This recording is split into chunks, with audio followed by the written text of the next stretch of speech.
자, 안녕하세요. 반갑습니다. 4월 19일 주식 정리해드리는 주정남. 오늘도 시장 정리부터 먼저 시작해보도록 하겠습니다.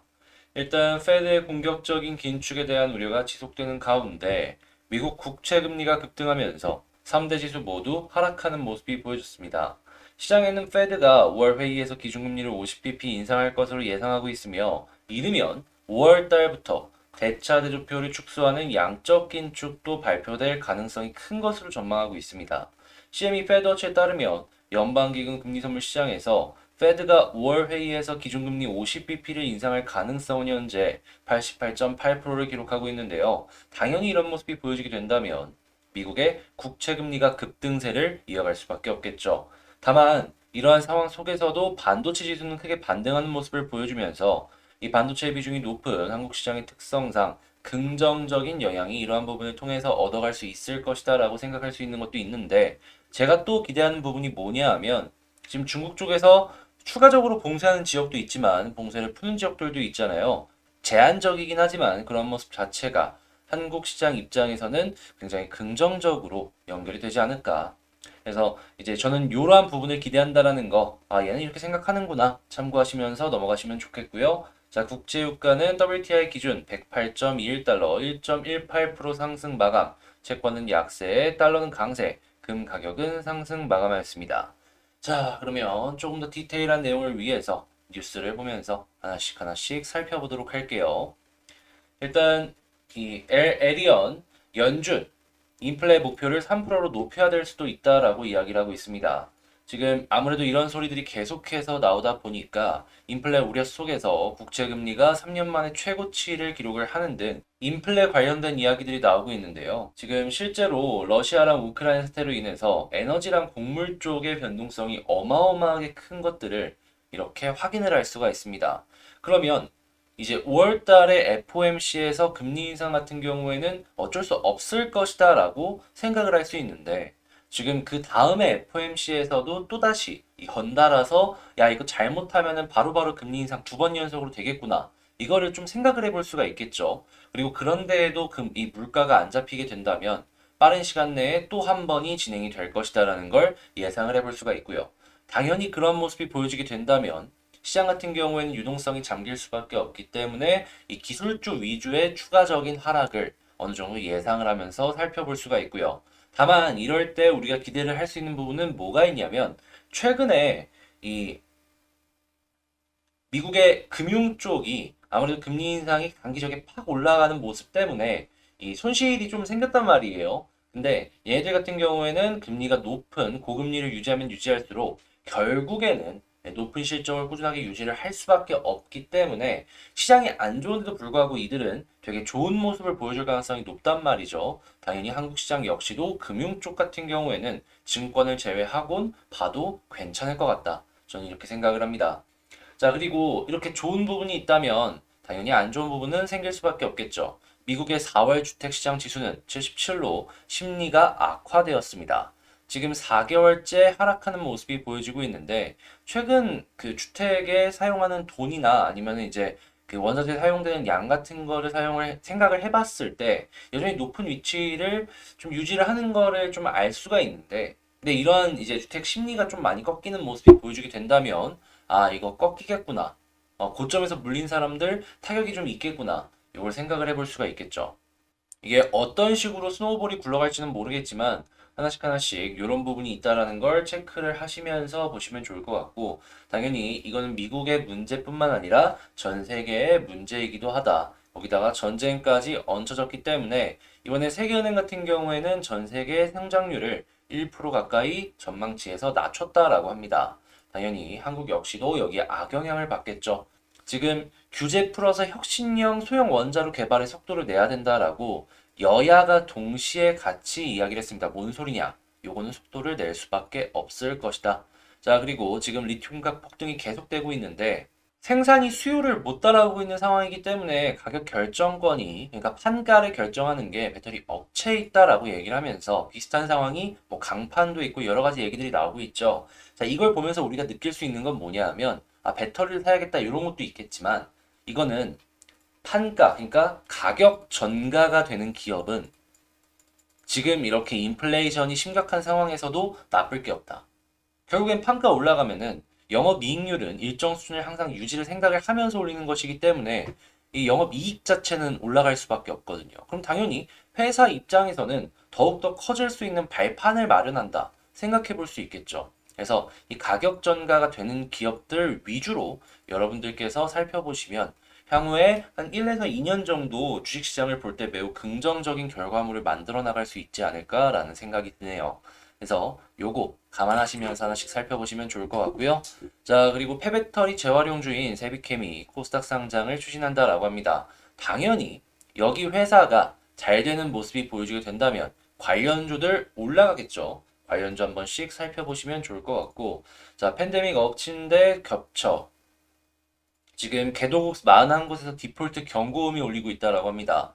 얼마 전에 유튜브를 보는데 스리랑카 지역에서 이 에너지를 사올 돈이 없어가지고 이 전국이 막 정전으로 고생을 하고 있다라는 소식이 들려오더라고요. 여기 스리랑카라고 써 있죠. 뭐 IMF랑 협상하고 있다 뭐 이런 얘기가 나오면서 현재 독재하고 있는 대통령을 좀 이제 내려가라 하야 하라 막 이런 얘기들이 나오는 것까지 확인을 했었는데 이게 우리가 생각했던 것보다 조금 더 심각할 수 있겠다라는 건 감안을 하시면서 보시면 될 것 같고 그리고 무엇보다 전 세계 금융이 엮여 있는 부분들이 상당히 많기 때문에 이러한 모습이 한 번에 갑자기 빵 하고 터지게 된다면 이거는 주식시장에 좋든 나쁘든 영향을 크게 줄 수밖에 없을 것이다라는 거 감안하시면서 살펴보시면 좋겠습니다. 자, 이렇게 시장 정리를 한번 싹 해봤는데 일단 여러분들께 도움이 되었으면 좋겠고요. 도움되었다라고 생각을 하시는 분들은 구독과 좋아요 한 번씩 눌러주시면 감사하겠습니다. 자, 그리고 이 방금 말씀드린 내용들 같은 경우에는 제가 이 아침에 시장 시작 전에 이렇게 올려드린다라는 거 해서 도움이 될 수 있는 내용들 이렇게 계속 올려드리고 있잖아요. 그래서 이런 것들 같이 공부해보고 싶다라고 생각하시는 분들은 지금 이 텔레그램 링크 같은 경우에는 제 채널의 커뮤니티 거기에 있거든요. 링크가. 그 링크를 통해서 들어와 주시면 되겠습니다. 자, 그러면 어려운 시장 같이 잘 해결나갔으면 좋겠고요. 본 영상 개별 종목 시작해 보도록 하겠습니다. 자, 제가 이번에 가지고 온 종목은 한국 BNC를 가지고 왔습니다. 일단 어떻게든 자리를 잡아가는 모습이 이 한국 BNC에서 보여지고 있죠. 481선 위쪽으로 올라가려는 움직임이 꾸준하게 보여지고 있고, 그리고 제가 그렇게 강조를 해서 말씀을 드렸던 요 안에서 계속 움직이면서 여기를 이제 곧 있으면 돌파를 할 수도 있을 것 같다라는 생각을 저희에게 보여주고 있는데요. 자, 지금 이 순간부터 어떤 걸 봐야지 더욱더 좋은 흐름을 만들어갈 수 있을지 하나씩 살펴보도록 하겠습니다.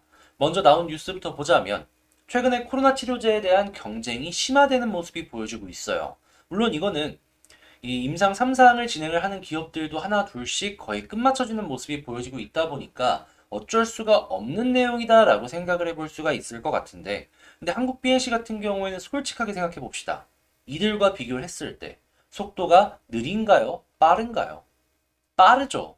느린 편이 아니라 굉장히 빠른 편에 속하고 무엇보다도 한국 기업들과 비교를 했을 땐 가장 앞서서 긴급 사용 승인까지도 진행이 될 수 있을 것이다 라고 생각을 해볼 수가 있을 것 같은데 지금 이 치료제 진출 속도화할 것이다 라는 이야기가 매우 지금 긍정적인 이야기들이다라는 걸 우리는 알 수가 있겠죠. 또한 우리가 그토록 기대했던 골든 바이오텍의 주가가 진짜로 데이터 발표가 얼마 남지 않았는지 고점을 뚫고 올라가는 모습을 꾸준하게 보여주고 있습니다.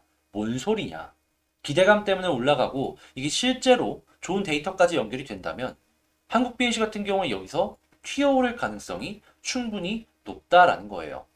그리고 한국 BNC가 그냥 몇몇 지역에 판권이 있는데 그 중에 러시아랑 우크라이나 같은 경우에는 못 팔아가지고 큰 돈을 못 버는 거 아니냐라고 할 수 있지만 러시아 같은 경우에는 최근에 다시금 루블라가 정상 가치로 올라왔고 그리고 여기서도 코로나 치료제에 대한 니즈는 계속될 것이기 때문에 충분히 많이 팔아먹을 수 있고요. 그리고 한국 BNC 같은 경우에는 원료를 생산을 하는 공장을 아예 준비를 해놓은 상황이잖아요. 만들어가지고 전 세계에다 공급을 한다라고 하면은 거기서 나오는 매출은 충분히 괜찮은 캐시카우의 역할을 해줄 것이다. 생각하면서 이 회사의 근본적인 레벨업을 기대해 볼 수가 있을 것 같습니다. 자, 그리고 경쟁 부분에 있어서도 우리가 기대를 해볼 수 있는 부분이 뭐가 있냐면 안정성을 꼽아볼 수밖에 없는데요. 안트로키노놀 같은 경우에는 기존 10년 이상 시장에서 사용이 되던 의약품입니다. 안정성은 검증이 된 거죠.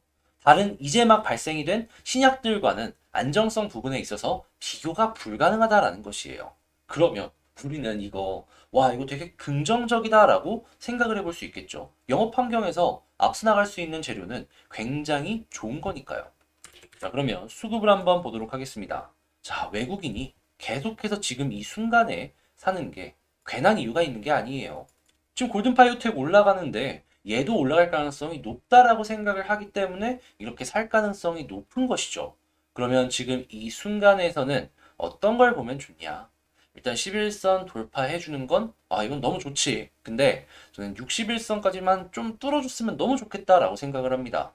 21선 돌파를 하면은 물론 조금 더 올라가는 그림은 과거 패턴에서 많이 봤긴 했지만 이제는 이때랑은 다르게 핵심은 61선이 돌아야 본격적인 상승이 연결이 될 것이다 라고 생각을 해요.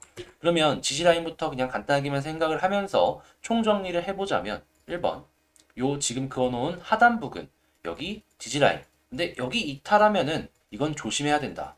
자, 그리고 두 번째, 이렇게 해서 뚫고 올라갔을 때 11선 돌파가 만약에 21선까지 돌파하면은 여기서는 단기적인 반등 충분히 가능하다. 근데 61선까지 돌파한다? 그러면 근본적으로 방향 자체가 바뀔 수 있다. 그러면 지금은 이렇게까지 진행이 돼서 쭉쭉 올라갈 수 있으니까 현 위치에서 지지만 해준다면 더 지켜봐도 된다. 이렇게 정리를 마치도록 하겠습니다. 간단하게 멤버십에 대해서만 언급을 하고 지나가자면 이 저번 주 일요일날 말씀드렸던 테스나가 오늘까지 쭉 이렇게 올라가주는 모습을 보여줬죠. 이외에도 뭐 현대제철 같은 경우에도 지금 요거 14일날 요땐가 드렸습니다. 다시 이때 공부했습니다. 근데 이렇게 올라갔고 이외에도 지금 다양한 종목들 뭐 DNF라던가 아니면 몇몇 종목들이 꾸준한 상승을 저희에게 보여주고 있는데요. 이러한 멤버십 이제는 한 주에 두 번씩 이 섹터 쪽으로 더욱더 디테일하게 분석을 해서 진행을 할 예정이니까 멤버십 한번 고민을 해보고 싶다라고 생각하시는 분들이 있다면 그 구독 옆에 가입하기 고려해 보셨으면 좋을 것 같습니다.